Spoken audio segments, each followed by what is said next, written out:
Hello, हाय, नमस्कार. मी राधा बिंदास. प्रेमाने एखादी गोष्ट सांगितली ना, की ती लगेच कळते. पण तीच गोष्ट जर ओरडून सांगितली किंवा वेगळ्या पद्धतीने सांगितली, तर आपण त्या गोष्टीला कधीच प्रतिसाद देत नाही. हा ह्युमन नेचर आहे. पण या पलीकडे जाऊन कॉर्पोरेट वर्ल्डमध्ये जर टिकायचं असेल, तर शब्दांशीच खेळायचं असतं.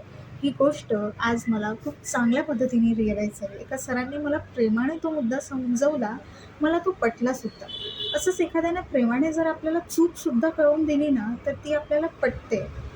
पण एखादी गोष्ट जर आपण वेगळ्या पद्धतीने पुटअप करत असू, तर ती गोष्ट पुढच्याला पटेलच असं नाही. So moral of the day is एखादी गोष्ट प्रेमाने किंवा कोणाला पटेल या शब्दात सांगणं, हे सुद्धा एक स्किल आहे. जे आज मी त्या सरांमध्ये पाहिलं आणि ती गोष्ट मी रिअलाईज केली आणि शिकलीसुद्धा.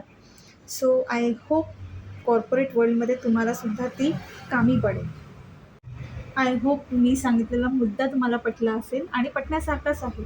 सो सबस्क्राईब तो बनता है बॉस, मग पटकन सबस्क्राईब करून टाका.